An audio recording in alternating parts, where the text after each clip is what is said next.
At midnight, I heard someone calling my name from the well behind my grandmother's hut. But my grandmother had died 10 years ago, and her well had been sealed with chains. My name is Chika, and I will never return to the village of Niogbu. If I do, I will not come back alive. I was only 17 when they sent me there to clear my head, after I broke down in school. My mother said the village air would help me heal. But the air in Niogbu is thick with secrets. The moment I arrived, I felt it. Silence. Too perfect. Children didn't laugh. Dogs didn't bark.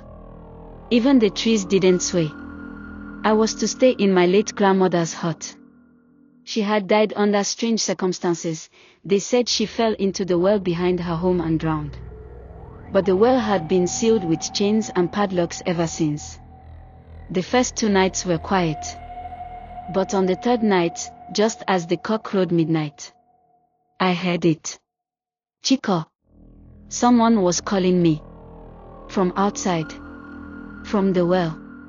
I peeked through the window. The moon was full. The air was still.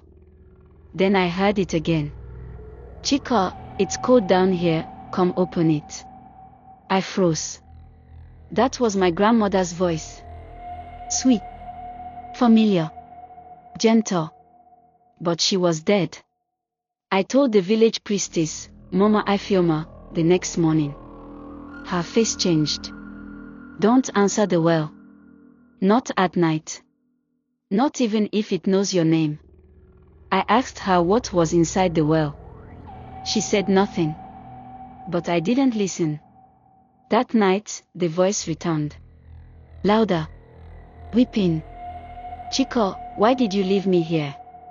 I'm still your mama. And then, chains began to rattle.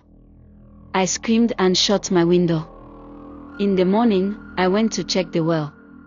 One of the padlocks was open. By the next night, 2 chains were loose. And this time, the voice laughed. Mocking. Twisted. Inhuman. I tried to leave the village, but no one would give me a ride. Even Mama Ifioma had locked her door and wouldn't speak to me again. On the 6th night, I woke up to find wet footprints leading from the well to my doorstep. That was the night I knew I would die. So I stayed awake. Torch in hand. Mouth closed. Ears covered. But at exactly midnight, I heard knocking. Not on the door. On the window. When I looked, I saw her. My grandmother, soaked from head to toe, skin peeling, teeth too many for her mouth. She was smiling. You let me drown. You didn't answer. Now, it's your turn. She climbed through the window without opening it.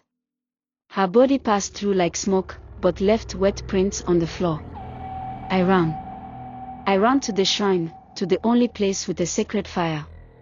I grabbed a bowl of burning herbs and threw it at her.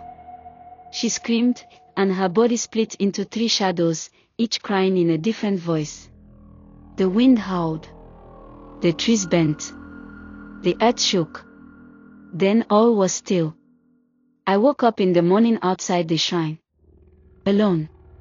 The well had collapsed during the night, as if something massive had crawled out of it. I left and never returned. But now, 10 years later, last night, my daughter said something that chilled my blood. Mommy, there's a woman outside my window.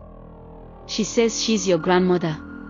At exactly midnight, my daughter pointed at the window and whispered, she's here again, Mommy, and this time, she brought someone with her. 10 years had passed since I fled Niogbu village and the nightmare of the cursed well. I thought it was over. I thought I had outrun whatever came out of that water. I was wrong. I now lived in the city with my 5-year-old daughter, Kisaram, my miracle child. I had never told her about Niogbu. I never even told her she had a grandmother. I erased every trace of that life. Until one cold midnight, I heard her whisper from her room. Mommy, there's someone outside my window. I rushed in. She was sitting on the bed, staring wide-eyed at the glass. Who did you see? I asked, heart pounding. An old woman, she said softly. She had no eyes. But she said she could see me. She said she's your mama. My legs gave way. It couldn't be. I buried that spirit. I destroyed the shrine. I left the village in ashes. How did she find me here? The next day, I called a pastor. He prayed, anointed the windows, blessed the house. But the next midnight, it happened again. Mommy, Kizaram whispered, she brought a friend this time. A man with no face. He's carrying a drum. My heart turned to ice. A man with no face. A drum. That was the spirit that had haunted Nyogbu before the well collapsed. They weren't gone. They had just been waiting. That night, my daughter began to draw. Over and over. A well. A woman with worms crawling from her mouth. A man with long arms, holding a bleeding drum. She didn't speak. She barely ate. Only drew. Only stared at the window after dark. I couldn't sleep. And when I did, I dreamed of the well again. But this time, the water was gone. And something was climbing up from beneath it. I packed our bags. We were leaving. But the car wouldn't start. That's when I saw it.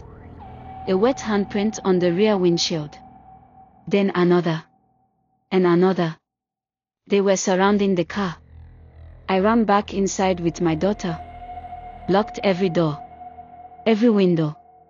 But the clock struck midnight and the light bulbs exploded one by one. Pop. Pop. Pop.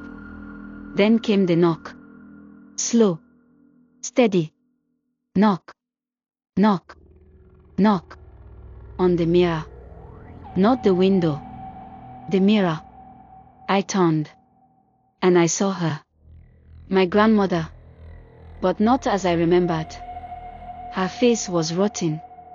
Hair soaked in black water. Worms wriggled from her sockets.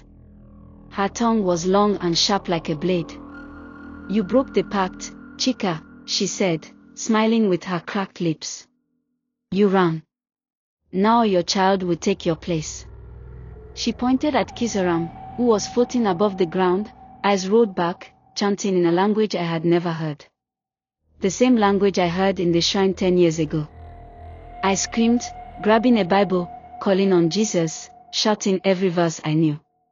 And just before the spirit touched my daughter, something bright burst from the mirror, a figure dressed in white, holding a staff of light.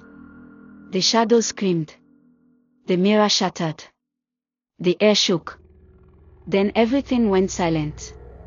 Kizaram fell to the floor, unconscious. I held her and wept. She survived.